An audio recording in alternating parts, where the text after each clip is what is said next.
Hi, welcome back to Joe Blogs.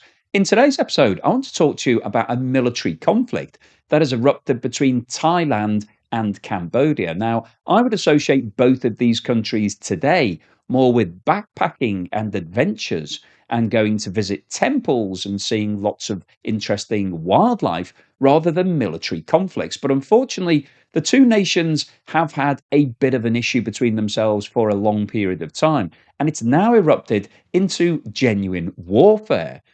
It's been reported that 16 people so far have been killed and around 50 wounded, and 100,000 people have been evacuated from the area.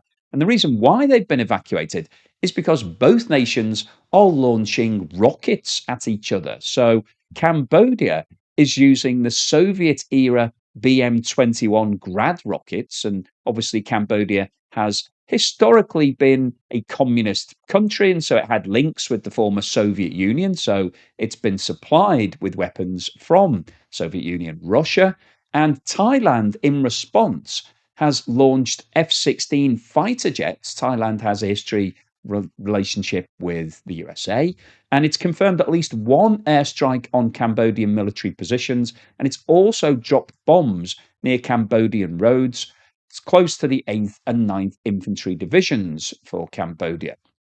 Now, in terms of how serious this is, as I mentioned, both countries have been evacuating people from the border. So it's been reported that Thailand have evacuated over 130,000 people.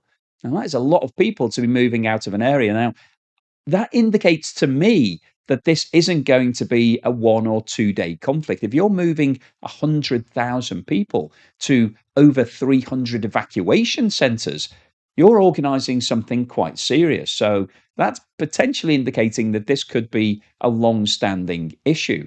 And Cambodia have also evacuated villages near the border to protect them from obviously the airstrikes that are coming in from Thailand. Now, what's this all about? Why has this conflict erupted? Well, historically, the focal point of the problems between the two nations has been this temple site, which is called Prior Hair. And if you've ever been there, it looks absolutely fantastic. Well, obviously, nobody's going there at the moment because there's a chance that you could be hit by a rocket. But if we look at the history between the two nations, you can see that it dates back to, not surprisingly, the colonial times when France colonized Cambodia. And they basically then drew up a new border, and it showed that temple being in Cambodia, where previously Thailand claimed that it was part of Thailand. Now, after the French left Cambodia in 1954, Thailand moved troops into the area. So they basically reclaimed the area and the temple itself.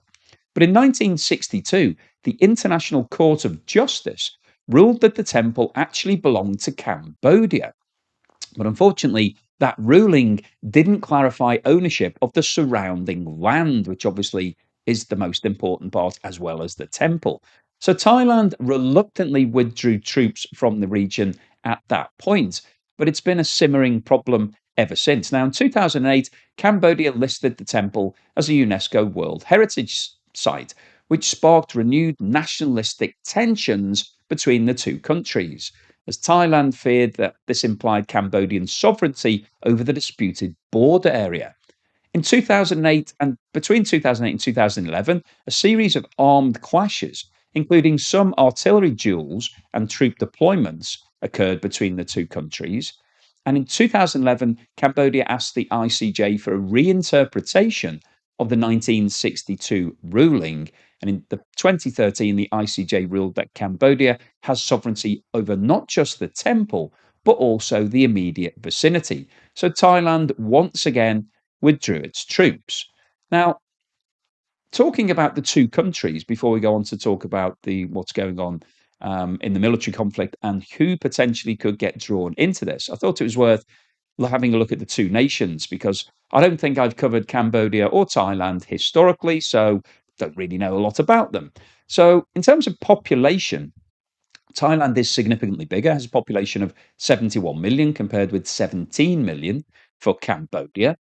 In terms of GDP, Well, not surprisingly, because it's much bigger, it's also much larger from an economic point of view. So the most recent GDP figures, Thailand delivered 580 billion US dollars compared to 32 billion for Cambodia. So Thailand is significantly larger, much more than 10 times bigger. And per capita, Thailand delivered $8,100 per head compared with 1,850 for Cambodia. So in GDP terms and in from a population point of view, Thailand is significantly larger. And in terms of what industries they have, well, Thailand has automotive, electronics, tourism, and agriculture, compared with garments, tourism, and agriculture for Cambodia. So Thailand is more developed as an economy compared with Cambodia. However, if you look at the growth rate of the two nations, Cambodia is actually growing more rapidly. It achieved 5.8% GDP growth in 2024 compared with 2.5. But obviously, it's coming from a much smaller base, so it's easier to achieve bigger percentage off a smaller base. Now, in terms of what's going on with defense, how well armed are both countries? Not surprisingly, as Thailand is bigger, it's stronger. So it spent 5.7 billion US dollars on defense in 2024 compared with only 1.3 billion for Cambodia. Thailand has around 360,000 active personnel compared with 124,000 for Cambodia. The army is 245,000 versus 75,000.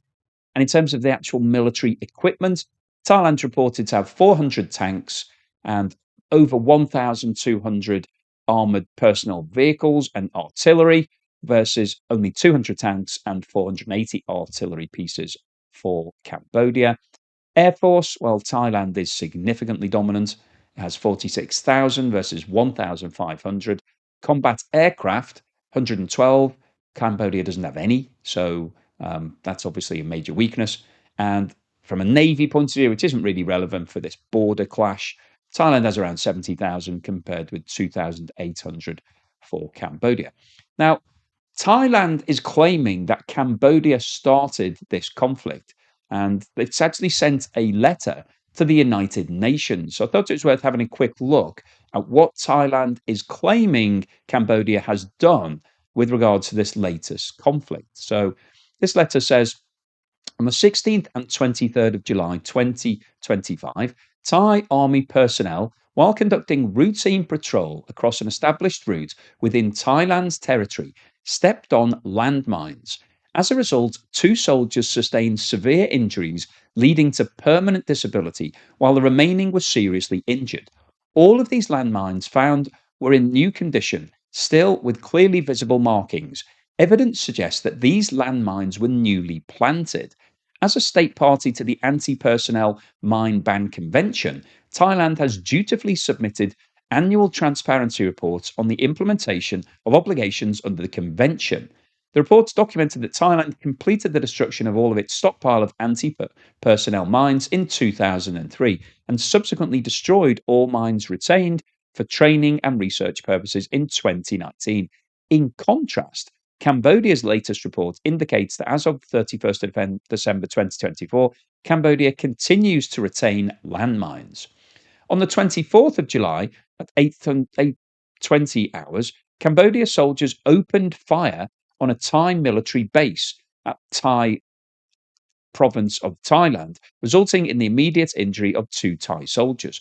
Shortly after, Cambodian troops launched indiscriminate attacks on Thai territory across four provinces. These aggressive, indiscriminate, and unlawful acts against Thai civilians have caused serious harm and led to the loss of innocent civilian lives, including women and children, civilian infrastructure, including a hospital and a school, also sustained significant damages. As of 1400 hours on 24th of July 2025, the attacks had resulted in 11 deaths and 24 injuries, 8 of which are in critical condition. More than 1,200 residents have been evacuated from their homes. These series of unprovoked armed attacks, initiated by the Cambodian armed forces, constitute a clear violation of Article 2 of the Charter of the United Nations. Thailand further strongly condemns Cambodia's indiscriminate attacks against civilians, civilian objects, and public facilities, particularly hospitals, which constitutes a flagrant violation of the Geneva Convention of 1949. Thailand remains firmly committed to the peaceful settlement of disputes and categorically rejects the use of force as a means to resolve international disputes. We call upon the international community to urge Cambodia to immediately cease its hostilities and resume dialogue in good faith. Thailand also reaffirms its readiness to engage through established bilateral mechanisms. In light of the gravity of the situation and the flagrant act of aggression by Cambodia, constituting a serious breach of international law, the Charter of the United Nations, and international humanitarian law, I would like to bring this act of aggression by Cambodia to your attention and further request that this letter be circulated to all members of the Security Council for their urgent attention as a document of the Council. So, Thailand is firmly blaming Cambodia for starting this conflict. Now, Cambodia is actually taking a different approach. It's blaming Thailand, not surprisingly. I don't have a letter to be able to share with you, but that's been reported that Cambodia claims that this was Thailand who provoked them. Now, in terms of which countries could get drawn into this, because I guess that's the immediate concern. When we've got a conflict of this nature, where you've got a country that historically was more communist in theory, and you've got Thailand, which is more Western, then there is a possibility that other nations could get drawn in. So I thought it was worth having a look at which countries have been allies of the two countries historically. And as you can see from this chart, China is the biggest supporter of Cambodia and doesn't have any real relationship with Thailand.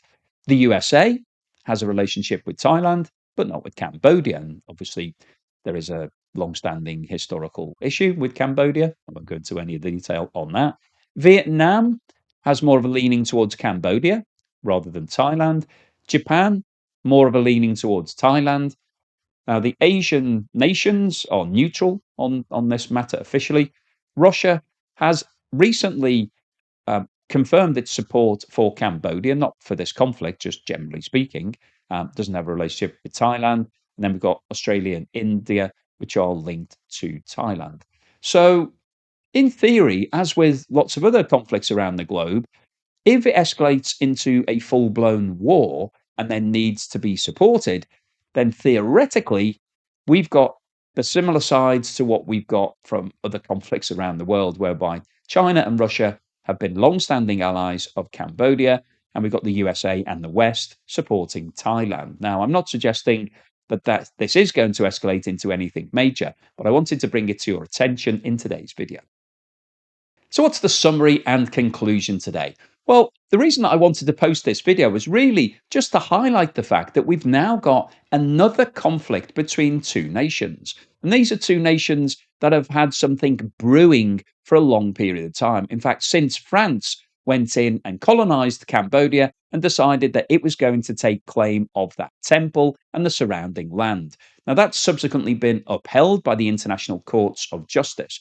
But Thailand doesn't feel that that temple and that area should be part of Cambodia. It feels that it's part of Thailand. So we've got this simmering tension that's been going on for 70 years or so.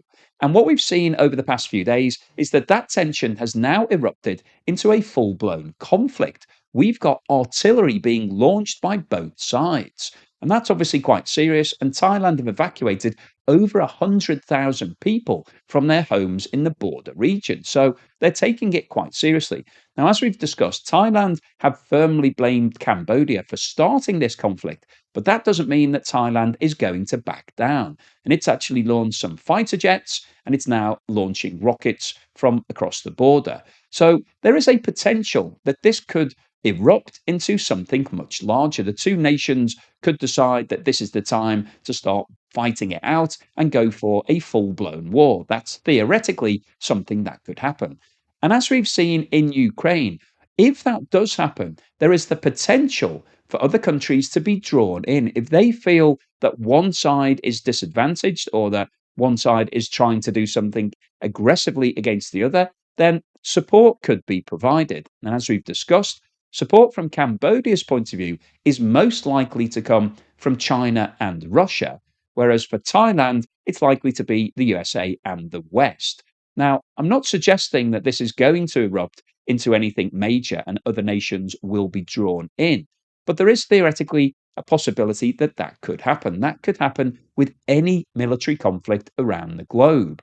And the reason why I wanted to post this video is just to highlight the fact that we've now got yet another military conflict that's sparked up. It's been sitting dormant pretty much for the last 10 years or more. However, it's now fired up. And this is on top of what's happening in Ukraine and what we've seen in Syria, in Israel, and the Middle East. So we've got a multiple situation of lots of different military incidents that are firing up around the globe, all of which have the potential to draw in other parties. Now, hopefully that won't happen, but I wanted to post this video today really just to bring it to your attention that we've now got something else simmering in Southeast Asia, relatively close to China, and China is obviously supportive of Cambodia, and it will be interesting to see what happens, whether or not this just dies down and becomes another 3 or 4 day skirmish, or if it continues on for a longer period, and if it does, what will happen and who might get drawn in. So hopefully you've enjoyed today's video, you found it useful, informative and thought-provoking. If you've liked what I've said, then please give me a thumbs up. Thank you for watching this video all the way through to the end, and thank you so much to everyone that's supported me, either through Buy Me a Coffee or YouTube Super Thanks or Patreon, YouTube membership or Buy Me a Coffee membership. Really, really appreciate your support, and here's something to put a smile on your face.